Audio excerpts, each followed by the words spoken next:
Salutations, my kindred souls. Welcome to another episode of Lux Martin Enlightenment. This here lady, I'm Lux, and I love talking about all things wisdom, healing, and integration. That is one of the things that make me happiest in life.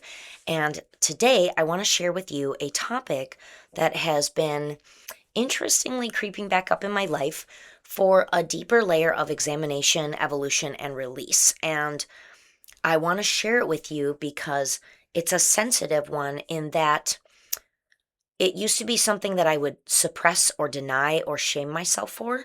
And now what I'm realizing is that I now have new versions of me and new tools within me to help see it as information and growth. And I hope that I get to help someone in their growth and expansion in moving through this concept that is jealousy is not compatible with inevitability. That is what I have been examining, seeing creep up in my life lately, and in little nuanced ways, not a broad, blatant way, but in these little pockets of like, here's where you're still seeing this come up. Why? What are we going to do about it? And in this beautiful, like, realization of these things, I'm deeply appreciating that jealousy is another tool in my toolbox now instead of something to fear or be shameful about or worry about. You know what I mean? And so I'm hoping in that in sharing this with you, you will be able to move through this with some beauty and grace for yourself. So I want to start with this core idea that jealousy is a feeling. It's an emotion. It comes up as why is this easier for them? Maybe I'm just not enough. Maybe that isn't for me. Why them and not me? Um, and what I'm realizing in my noticing where jealousy creeps up in little tiny areas of my life, little nuances, like almost situational rather than broad concept, is that I'm recognizing the wobbling of my belief systems, or where I can clarify or deepen into the belief systems that I choose to carry myself within now. And I will say that I am very proud to acknowledge that there are older versions of me that would have absolutely not recognized jealousy for what it was, or even denied it or called it something else, like concern or inadequacy or desire or judgment or comparison, just like in general strife. But not recognizing that it's jealousy, and certainly not recognizing the deeper meaning and the information underneath of it. And so I will say that again, I'm appreciative of sharing this with you because in the way this is coming up for me lately, it's able to help me discern the finer details and thus let it be beautiful instead of such a hard, abrasive concept to work with. So what I want to start with is the jealousy belief system. What does jealousy actually require me to believe? It requires me to believe that someone else possessing something somehow threatens my ability to possess it. Underneath jealousy is the belief that their having it is evidence of my not having it. Someone has more money, there is less available for me. Someone has the relationship I want, maybe I won't have a relationship like that. Someone is chosen for an opportunity, that means I won't be. Someone has more freedom, whether it's time, money, resources. I am painfully aware of how I don't. Someone receives attention, success, opportunities, love, etc., meaning their receiving of it is evidence of my lack. This is fundamentally a scarcity belief system. Jealousy, at its core, indicates where you operate from scarcity. And I don't say this in a pointy fashion. I absolutely lived the majority of my life until maybe like 30 some odd, maybe even after 30, from scarcity mindset. I felt like I needed to struggle and push and control and manipulate and fight for everything. Everything was a dang fight for me. So I will be the first to tell you that whether I wanted to admit it or not, I operated from all kinds of scarcity mindsets in every facet of my life, especially as a young adult. So what I have been working on deeply over the last few years is switching to a new belief system, and that belief system is inevitability. I am inevitable, and what is truly for me is inevitable. Another way of saying that is what is meant for me cannot pass me by.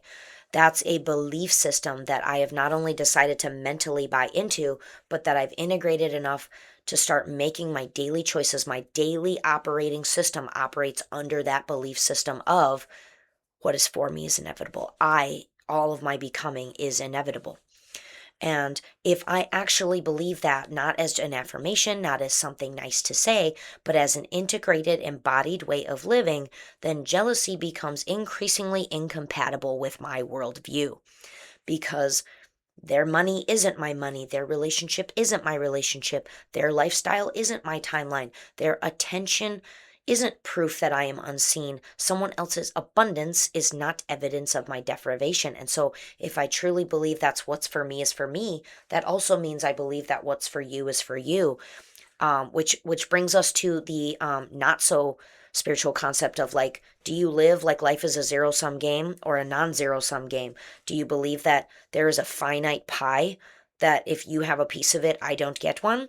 Or do you believe that the pie continues to expand and results may vary? We can both be mutually benefited. We can both have negative or positive outcomes or mixed results in a non-zero sum game. And so what jealousy is starting to show me in my life is the little areas, little pieces left of my life where I wobble a little energetically in my belief system that I and all that is for me is truly inevitable. If something genuinely belongs on my path, another person cannot take my version of it. Um, and so these two beliefs cannot comfortably coexist. And so when jealousy pops up, that's an opportunity to examine, ooh, where am I letting myself slip into a scarcity belief system? Where am I? Where could I double down on what is for me is inevitable? Eventually, one belief system has to win over the other. And I myself am bound and determined to live my entire existence like I am inevitable. What I want to caveat with real quick here is that inevitability is not entitlement. There's an important distinction to make between what is for me is inevitable does not mean that everything I want must eventually become mine in a specific way, which largely comes with attachment to outcomes. But um, it's the ability to zoom out and trust your God, your relationship to divinity in a deeper way that lets go of attachment and entitlement. It's not buying into the belief system of, if I want this person, eventually they have to become mine. Or if I want this exact lifestyle, the universe owes it to me. If I want this amount of money, I am guaranteed to receive it. It does not quite work that way in terms of finite human, earthly anatomical particles. Not to say that you can't have all those wonderful things, but that's not trust. That's demanding, and that's still kind of manipulative. A deeper understanding of inevitability is, it's truly trust, it's depth of trust. What genuinely belongs on my path cannot miss me, therefore I don't have to grasp at someone else's life to prove that mine is coming. Or my noticing of it does not mean that there will be a permanent lack thereof it in my life. And so um, I want to I want to ask you to just politely check yourself. Am I being assumptuous in that very, very same exact thing that somebody else has that I'm so obviously noticing must be mine because I buy this belief system? Um, that is not true trust and surrender in what is your God, your universe, your version of that. Um, what I wanted to say, close that with, is like, what is truly mine doesn't become unavailable simply because someone else has it, and vice versa. The pie continues to expand, and I get to detach from, if I truly believe that it's this or better. Like you often hear people say, well, God will bring me this or better, or the universe is aligning me with this or better. That means that if you truly trust that, it gets to be okay that it doesn't look like that person, or it doesn't look like that job, or it doesn't look like that income bracket. And that takes practice to genuinely buy into. What I want to move on with now is to continue to zoom back and to go, like, in some real-time specific examples of how jealousy is information. What I've also been working on a lot lately is that emotions, every emotion, is information. It's a tool in your toolbox, and that took me quite a while to not only understand but start to get a handle on. But jealousy, just like every other emotion, is information. The goal isn't to become someone who never feels jealousy. It's not to suppress it, judge it, bypass it. It's to acknowledge it and ask it what it's showing you. In a sense of jealousy often always not often, jealousy almost always reveals something underneath of it, something you genuinely desire, an unmet need, an insecurity, a place where you feel inadequate, a place you haven't given yourself permission to pursue, to desire, a need for something to be created, a need for an opportunity for a solution, an attachment to a particular outcome. That's a huge one. So as well as scarcity belief systems and grief. Grief is another thing that often lingers under jealousy. So now, before we kind of dig into that a little deeper, I want to offer you just a few zoom out questions to help you examine what information can I collect from this thing that's making me feel kind of prickly, kind of jealous right now. Like, why am I so obviously noticing that thing that they have that I don't? Why is that so poignant in my existence, in my field right now? Some great perspective check questions are, what do I think they're having this says about me? Which, if we genuinely zoom out enough, we realize that the answer is absolutely nothing. There is nothing to compare if we truly believe that what's for them is for them and what's for me is for me. So their having this actually doesn't say anything in particular about me. And sometimes we forget that. Sometimes we need to remind ourselves that this isn't a comparison type of life of game that we play. Another one would be, what am I afraid of their receiving means for me? Do I have a problem with receiving? Do I feel triggered by their receiving? Do I feel triggered about receiving? What is my hang up about their having it? You know what I mean? What do I believe I would finally feel if I had what they have? That is often what we're being asked to clarify in the perspective shift questions is, what is it that I want to feel instead of jealousy? In the having of what they have, what is it that I truly want to experience? What do I want to feel? And do I actually want what they have, or do I want the feeling I would imagine it would give me? Do I actually want that human, that job, that income bracket, that responsibility, that lifestyle?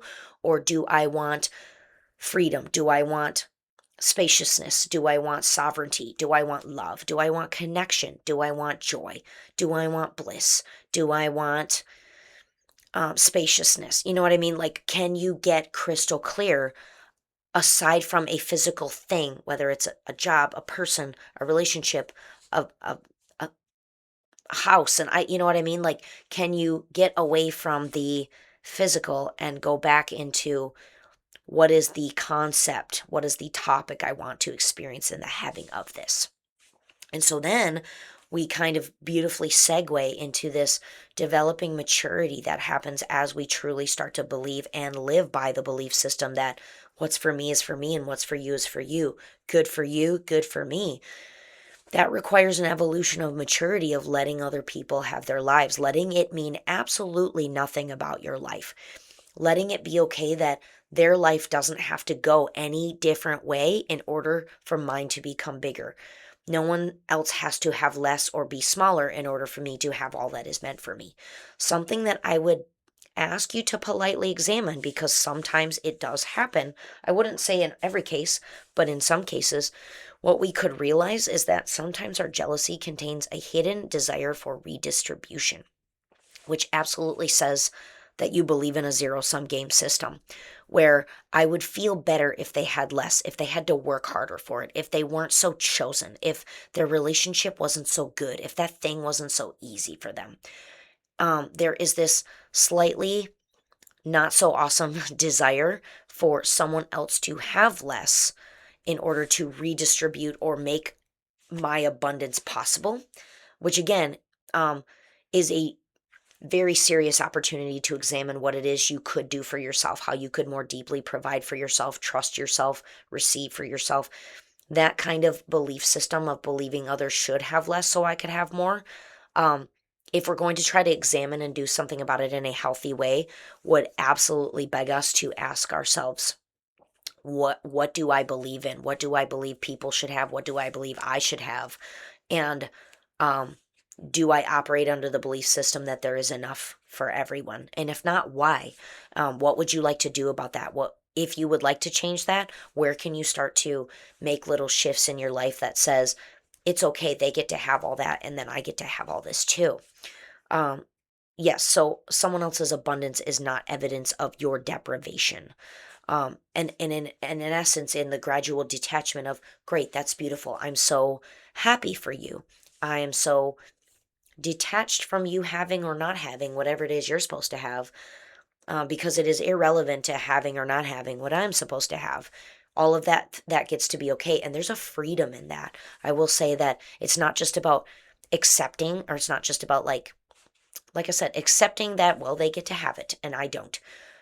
It's not that sheer blatant acceptance in that form. It's a nuanced level of acceptance and surrender that creates freedom and spaciousness in your life, and in the universe, for the ability to make room for what you desire. Yeah, so it's actually quite encouraging process to start moving away from feeling the need to manipulate the allocation of resources, and true surrender in the belief that we all get to have what we have. And the last thing I want to examine about what could be under jealousy is that it's very often, including for myself especially, it's actually grief about timing. I so frequently used to be the kind of person that said, I thought I would be further along by now. I thought I would be making this kind of money by now. I thought I would be married with 2 kids by now. I thought I would have this house by now. Um, what it is it's in noticing my stark awareness of where I am not, which causes grief for what my ego is thinking I should have had or done by now. And that's not to shame anyone, whether it was about, like what I was saying earlier, about reallocation of resources, or about grief of like, look at where I am and look at where I am not. We have to let ourselves grieve those things. And I had to, quite honestly, take a good look at myself and go, well, Luxie, this is the state of your affairs. This is what it is. This is where you are, whether you like it or not, whether it looks like what you thought it should or not. You are right here. And so that in itself, in processing your grief, becomes a lesson in being present. And then operating from the present allows you to do more about it.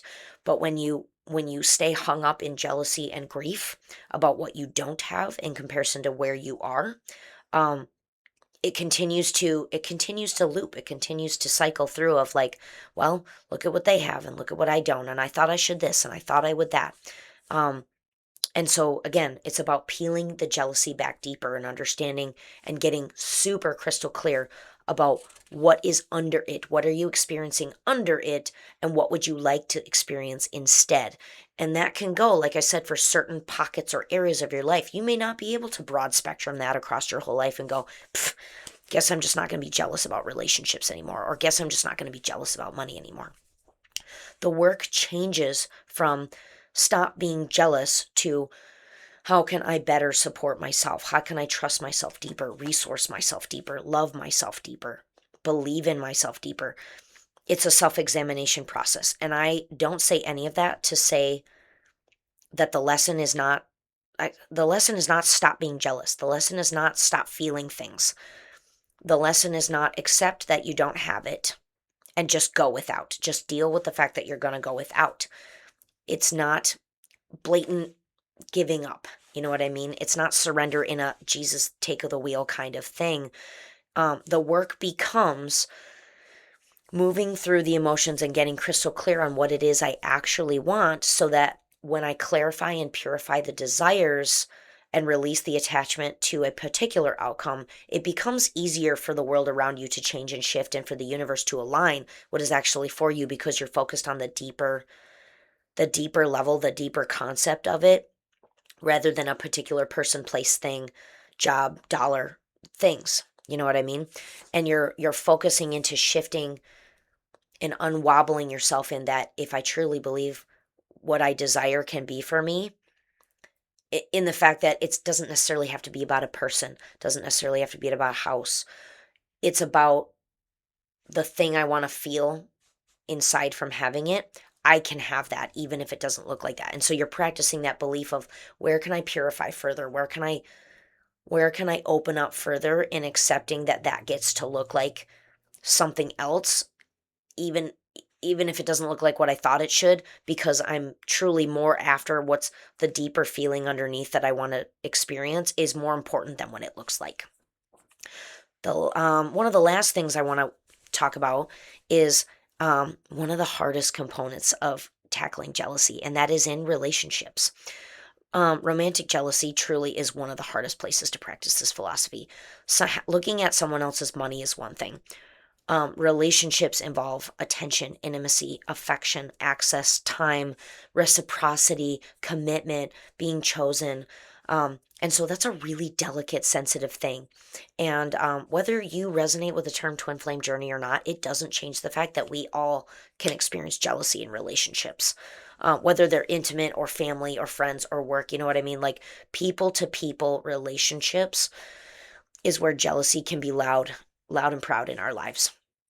And it makes it very sensitive and it can make it hard not to take it personally.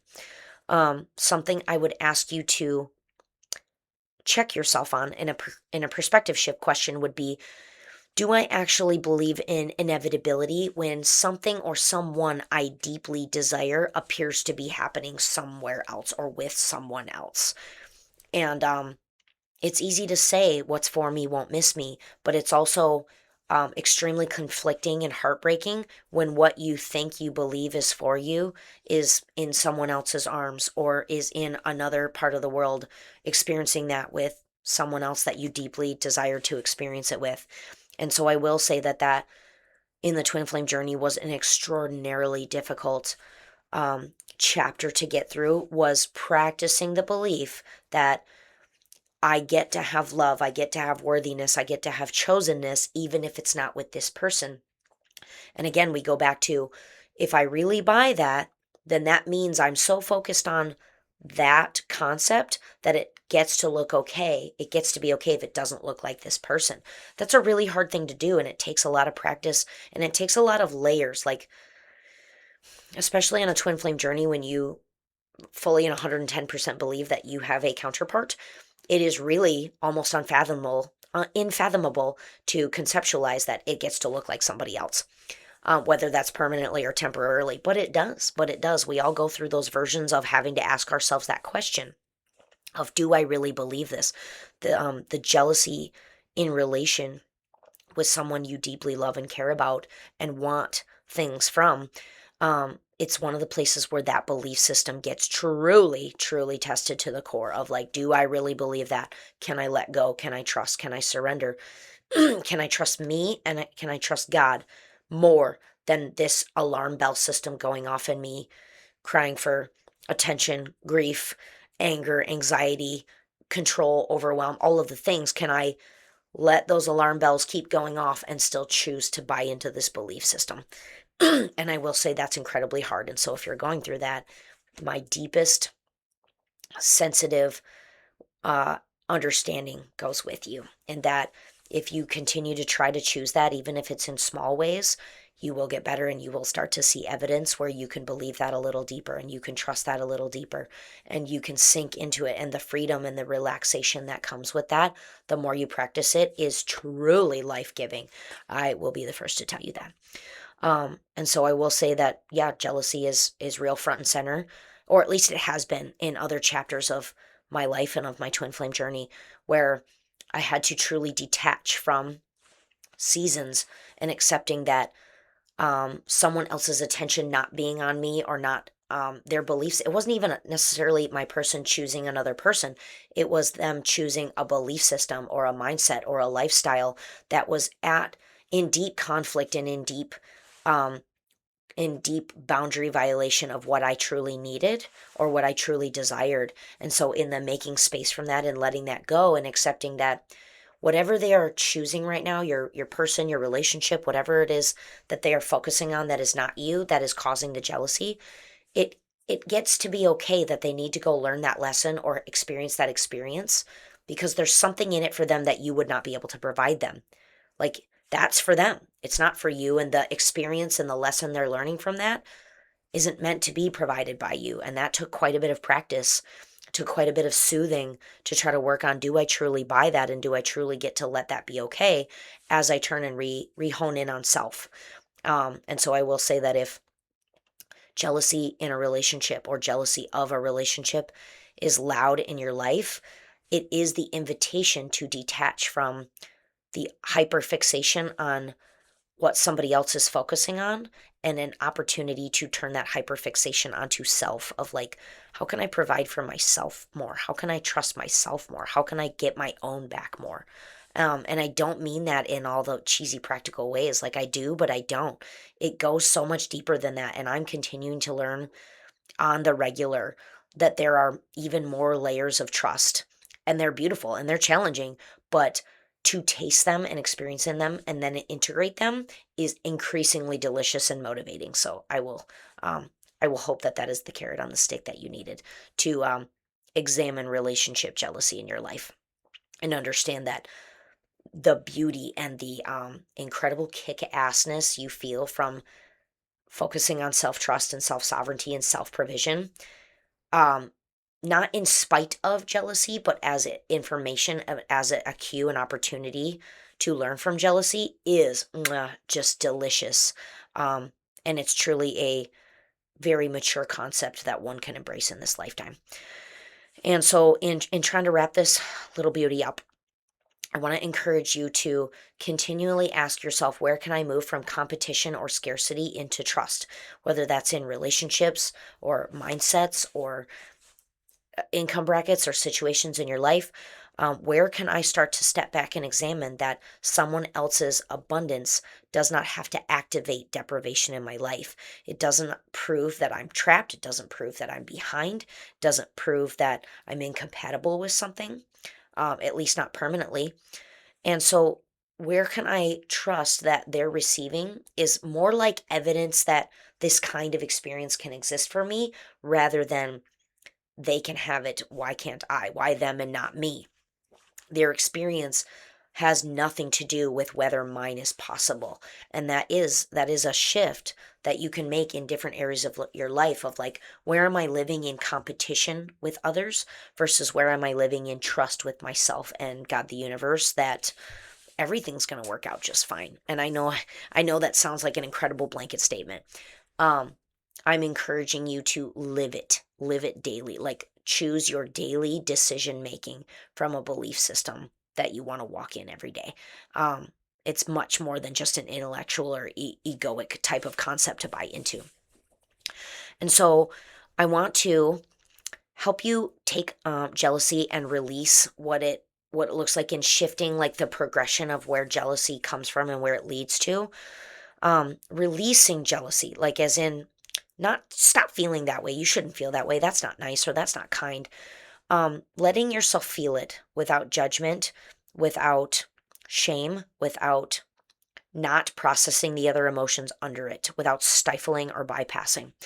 Um, it means changing the roadmap, the train of where jealousy goes from like jealousy in older versions of me would lead to comparison, which would inevitably show up inadequacy, which would inevitably lead to resentment, which would inevitably really lead to attachment to a particular outcome that I wasn't seeing was going to be mine.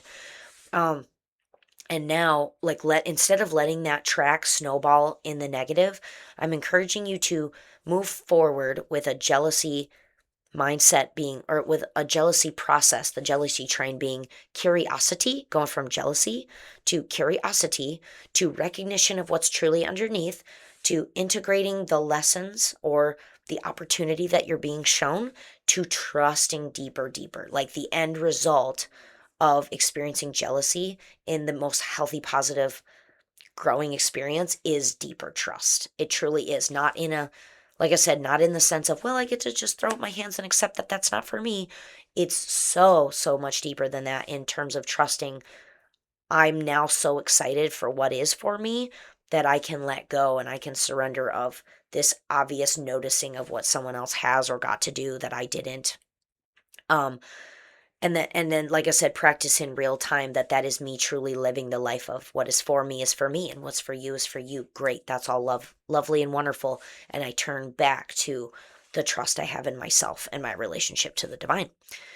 And so in closing integration for this lovely juicy long episode is that if I am inevitable, well, these affirmations. Yeah, I want to give you these closing affirmations. If I am inevitable, I don't need your life. I don't need your money. I don't need your timeline. I don't need your relationships. I don't need your opportunities. And I don't need you to have less so that there is enough available for me. What is mine can find me. What genuinely belongs on my path cannot miss me. In my continual exploration of myself and what I feel and my tools and what I desire, I am continually on the way to what is for me. What is mine doesn't become mine simply because I envy it, simply because I demand it, simply because I have an unprocessed desire for it. And then releasing jealousy isn't about convincing myself that I don't want anything.